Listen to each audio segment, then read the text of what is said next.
Hello students, चलिए start करते हैं अपने एमसीक्यू क्वेश्चंस की सीरीज। चैप्टर नंबर 3 के क्वेश्चंस कर रहे थे हम। तो हम गुरुकुल की बुक से CBSE chapter wise objective MCQs हैं। इसके अंदर सभी सब्जेक्ट्स के क्वेश्चन हैं। तो इस बुक को अगर आप परचेज करना चाहें तो लिंक आपको डिस्क्रिप्शन में दे रखा है, वहाँ से परचेज कर सकते हैं।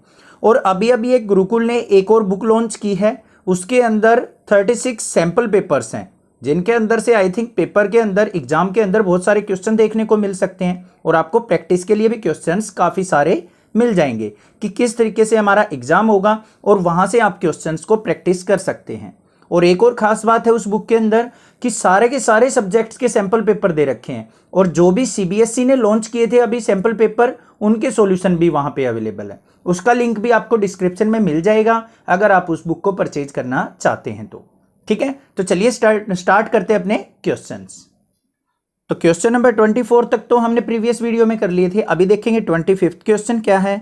If the pair of linear equation this and this equation has infinite many solution then the value of m and n are. हमें m और n की वैल्यू फाइंड आउट करनी है जब ये दोनों equations infinite many solution exist करती हों। तो हमें सबसे पहले कंडीशन का पता है, इनफाइनाइट मैनी सॉल्यूशन कब होता है हमारा, a1/a2 equal to b1/b2 equal to c1/c2 होता है। ठीक है, तो यहां पे हम कोफिशिएंट्स को कंपेयर करेंगे, a1/a2 b1/b2 c1/c2 write down कर लेते हैं। a1 क्या है, यहाँ पे 2 है, a2 क्या है, इसमें m+n है, तो m+n राइट डाउन कर दिया। b1 की वैल्यू क्या है, 3 अपॉन में यहाँ पे क्या है 2m-n, और c1 की वैल्यू क्या है हमारे पास 11/33। इसको सोल्व आउट कर लेते हैं हम, वैल्यू लिख ली हमने। तो यहाँ पे 11 × 11, 11 3 × 33। तो एक बार तो हम पेयर लेते हैं 2/m+n इज इक्वल टू 1/3, और दूसरा पेयर क्या ले लेंगे 3/2m-n इज इक्वल टू 1/3।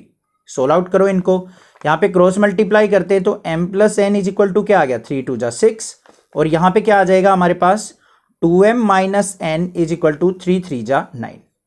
अब इन दोनों इक्वेशंस को क्या कर लेंगे, सोल्व आउट कर लेते हैं। ये कैंसिल आउट होगी, 2m और m क्या हो गया हमारा 3m इज इक्वल टू 9 और 6 क्या हो गया 15, तो m की वैल्यू क्या आ गई 5। अब ऑप्शन चेक करो, यहाँ पे m की वैल्यू 5 एक ही ऑप्शन में है, तो ऑप्शन ए क्या हो जाएगा हमारा करेक्ट। दूसरी बी n की वैल्यू निकालने के लिए हमें टाइम की जरूरत नहीं है, टाइम सेव करना है, बस एक ही ऑप्शन में m की वैल्यू 5 है, m की वैल्यू से ही हम आंसर टिक कर लेंगे। नेक्स्ट क्वेश्चन देखते हैं, क्वेश्चन नंबर 26 क्या है। क्वेश्चन नंबर 26 अच्छा क्वेश्चन दे रखा है, क्या है, if 2x - 3y equal to 7 and this equation represent dash line then a and b satisfy the equation a - 5b equal to 0। हमें क्या करना है, इन दोनों इक्वेशंस को सोल्व आउट करना है और देखते हैं क्या वैल्यू आती है a और b की।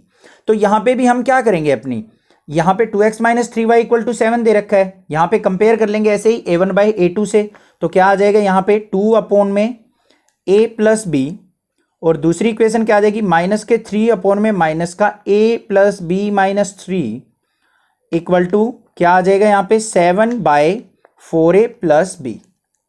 ये लिख दिया हमने, क्लियर। इसको सोल्व आउट करते हैं और a और b का रिलेशन हम फाइंड आउट करते हैं। सिंपल सा रिलेशन ये दिख रहा है मुझे, इन दोनों को कंपेयर कर लेते हैं, क्या आता है 2/a + b is equal to 7/4a + b। Cross multiply कर लो, 2 की इससे करेंगे तो 4 × 2 = 8a प्लस में 2b is equal to 7a plus में 7b।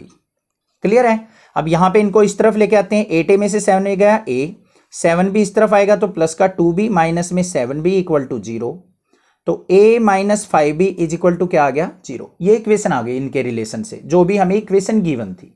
और यहाँ पे इसका रिलेशन किसके साथ बताना है हमें, a - 5b इक्वल टू 0 के साथ, सेम इसी इक्वेशन के साथ। तो ये दोनों लाइन क्या करेंगी हमारी, एक दूसरे के ऊपर को इंसिडेंट होंगी।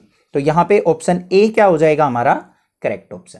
क्लियर हो गया। नेक्स्ट देखते हैं क्वेश्चन नंबर 27 क्या है। अब जो आगे क्वेश्चन आएंगे ना वो ऐसे इंपॉर्टेंट क्वेश्चन है, एग्जाम में पूछे जाने वाले हैं।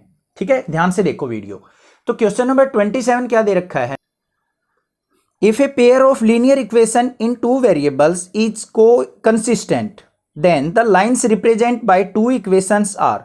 अगर हमें क्या दिया है, अगर हमारे पास इक्वेशन है लीनियर इक्वेशन इन 2 वेरिएबल्स और वो कंसिस्टेंट है, तो उनका रिलेशन क्या होगा, वो नॉट इंटरसेक्टिंग होंगी, कोइंसिडेंट होंगी, गलत है। इंटरसेक्टिंग और इनकंसिस्टेंट होंगी, इन कोइंसिडेंट होंगी, ये भी गलत है। इंटरसेक्टिंग और कोइंसिडेंट होंगी, ये बिल्कुल ठीक है। देखो कंसिस्टेंट लाइन कौन सी होती है? कंसिस्टेंट लाइन वो लाइन होती हैं जिनके अंदर एक यूनिक सॉल्यूशन एग्जिस्ट करता हो, या फिर एक लाइन दूसरी लाइन के ऊपर लाई करती हो और इनफाइनाइट मैनी सॉल्यूशन हो। ठीक है, या तो यूनिक सॉल्यूशन होगा, यूनिक सॉल्यूशन होगा तो इंटरसेक्टिंग होंगी, और इनफाइनाइट मैनी सॉल्यूशन होंगे तो क्या होगी? कोइंसिडेंट होंगी। तो ये हो गया हमारा C option of 27 question. Clear है? नेक्स्ट देखते हैं क्वेश्चन नंबर 28 क्या है। भाई क्वेश्चन नंबर 28 की स्टेटमेंट ध्यान से पढ़ लो, क्या दे रखा है। If the sum of the digits of a 2 digit number is 9, अगर कोई भी 2 डिजिट नंबर है उसका सम क्या है? 9 है। If 27 is added to it, अगर उसमें 27 ऐड कर दिया जाए, the digits of the number get reverse, तो डिजिट्स की नंबर जो हैं वो क्या हो जाती हैं? रिवर्स हो जाते हैं। तो यहां पे सबसे पहले हम देखो यूनिट प्लेस डिजिट मान लेते हैं हम y, यूनिट डिजिट क्या है हमारी? y है, और 10th डिजिट जो है वो हम मान लेते हैं x। तो नंबर क्या बनेगा हमारा? ध्यान से देखो, नंबर जो होगा वो क्या होगा? 10x प्लस y, ऐसे ही तो नंबर बनता है हमारा। ठीक है, ये चीज मैंने एक्सरसाइज में बता रखी, यहां पे एक्सप्लेन इसको दोबारा नहीं करेंगे।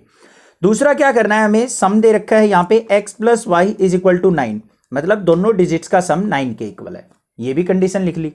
अब उसने क्या कह रखा है? अगर 10x प्लस वाई में 27 ऐड कर दिया जाए तो इसकी डिजिट्स रिवर्स हो जाती हैं। रिवर्स मतलब ये क्या हो जाएगा? 10y प्लस x हो जाएगा। इसको सोल्व आउट करते हैं अब।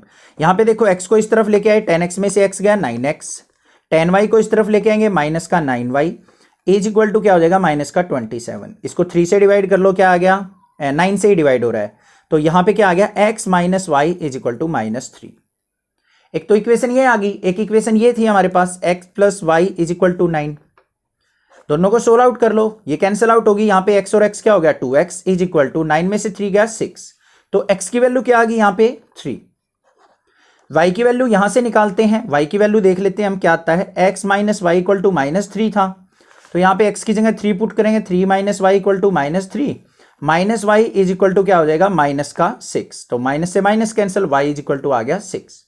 अब हमें नंबर फाइंड आउट करना है। नंबर कैसे निकलेगा हमारा? 10x प्लस वाई से y की x की वैल्यू पुट करो, 10 3 जा 30, 30 प्लस 6 क्या हो जाएगा? 36। तो ऑप्शन देखते हैं क्या है, तो 36 ए ऑप्शन क्या हो जाएगा हमारा? Correct option. क्लियर? नेक्स्ट देखते हैं क्वेश्चन नंबर 29। क्वेश्चन नंबर 29 क्या दे रखा है? Graphically the pair of equation this and this represent 2 lines which are. हमें इन दोनों इक्वेशन से पता लगाना है कि ये दोनों लाइन कैसी होंगी। ठीक है, तो यहां पे सबसे पहले इक्वेशन देख लो क्या है। 6x minus 3y is equal to -10 और 2x minus Y is equal to -9।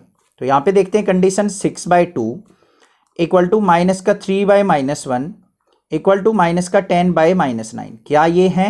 Minus से माइनस कैंसिल, माइनस से माइनस कैंसिल, 2 से इसको कट किया तो क्या आ गया? 3/1 is equal to 3/1 not equal to 10/9। ठीक है, तो यहां पे कंडीशन क्या आ गई हमारी? a1/a2 इक्वल टू किसके? b1/b2, but not equal to क्या है? c1/c2 के। ये कंडीशन आ गई हमारी। तो ये कंडीशन कब होती है हमारी? ध्यान से देखो, a1/a2 equal to b1/b2 not equal to c1/c2 तब होती है जब हमारी दोनों लाइंस क्या हो? पैरेलल। तो डी ऑप्शन क्या हो जाएगा इसका? करेक्ट। नेक्स्ट देखते हैं क्वेश्चन नंबर 30 क्या है। The pair of equation x plus 2y equal to -5, और दूसरी इक्वेशन क्या दे रखी है? माइनस का 3x, और यहां पे क्या दे रखा है? ये माइनस प्लस 6y प्लस 1। यहां पे गड़बड़ दे रखी है थोड़ी सी, यहां पे -6 आएगा, प्लस का 6 नहीं आएगा, ये मिसप्रिंट है। माइनस का 6y इज इक्वल टू -1। तो हमारी जो इक्वेशंस हैं दोनों क्या होंगी? तो यहां पे देखो ये क्या आ गया? 1/-3 equal to 2/-6 equal to minus का 5/-1 कैंसिल, 2 1 जा 2, 2 3 जा 6। तो यहां पे क्या आ गया मेरे पास? a1/a2 is equal to b1/b2 but not equal to c1/c2। पिछले क्वेश्चन वाली कंडीशन आ गई, तो हमारी क्या हो जाएगी? यहां पे पैरेलल लाइंस आएंगी, पैरेलल लाइंस आएंगी तो नो सॉल्यूशन यहां पे एग्जिस्ट करेगा। तो डी ऑप्शन क्या हो जाएगा हमारा? करेक्ट। क्लियर हो गया? नेक्स्ट देखते हैं क्वेश्चन नंबर 31 क्या है। If a pair of linear equation are consistent, अगर pair of linear equation consistent है then the lines will be. Consistent line कब होती है? या तो यूनिक सॉल्यूशन हो या इनफाइनाइट मैनी सॉल्यूशन हो। यूनिक सॉल्यूशन होगी तो इंटरसेक्टिंग लाइन होंगी, एक दूसरे को एक पॉइंट पे क्या करेंगे? इंटरसेक्ट, तभी तो यूनिक सॉल्यूशन होगा। या फिर कोइंसिडेंट होंगी, मतलब एक दूसरे के ऊपर लाई करती होंगी, इनफाइनाइट मैनी सॉल्यूशन। तो ये हो गया हमारा 31 का सी। ये इंपॉर्टेंट क्वेश्चन है, जरूर मिलेगा आपको। 32 देखते हैं क्या है। The pair of equation y equal to 0 and y equal to -7 has. दो इक्वेशन दे रखी है, y इक्वल टू 0 और y इक्वल टू -7। ग्राफ के ऊपर प्लॉट करके देखो, y इक्वल टू 0 कौन सा होता है हमारा? ये एक्सिस हो गई हमारी, x एक्सिस वाली y इज इक्वल टू 0 होती है हमारी, क्योंकि इस पे x की वैल्यू होती है, y की सारी 0 होती है। और y इक्वल टू -7 इससे नीचे लाई करेगी।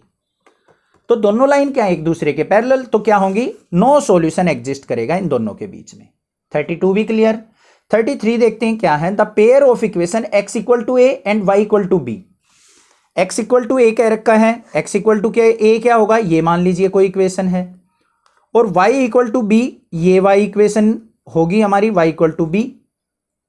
ठीक है, तो दोनों क्या करेंगे? एक पॉइंट पे कट करेंगी, इंटरसेक्टिंग होगी, और इस पॉइंट के कोऑर्डिनेट क्या होंगे हमारे? y की वैल्यू b होगी, x की वैल्यू a होगी, तो a, b।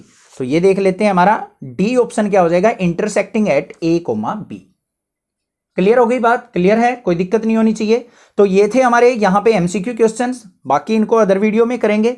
तो ये जो मैं क्वेश्चन करा रहा हूं ना, ये टाइप सारी कर लो, एग्जाम्स के अंदर इन्हीं से क्वेश्चन आने वाले हैं। बेफिक्र रहिए, थोड़ी सी स्टेटमेंट चेंज हो जाएगी। इस बुक के अंदर सारी टाइप के क्वेश्चन करवा रखे हैं, जितने भी हमारे चैप्टर से बनते हैं। तो आप इस बुक को परचेज करना चाहो तो कर सकते हैं, बड़ी अच्छी बुक है फॉर अदर सब्जेक्ट्स आल्सो। सारे के सारे सब्जेक्ट एक ही बुक के अंदर आपको अवेलेबल हो जाएंगे। ठीक है, तो लिंक आपको डिस्क्रिप्शन में मिल जाएगा अगर आप परचेज करना चाहते हैं। तो ऑफलाइन मार्केट में भी ये बुक मिल जाएगी गुरुकुल के नाम से। Thank you students for watching next classes.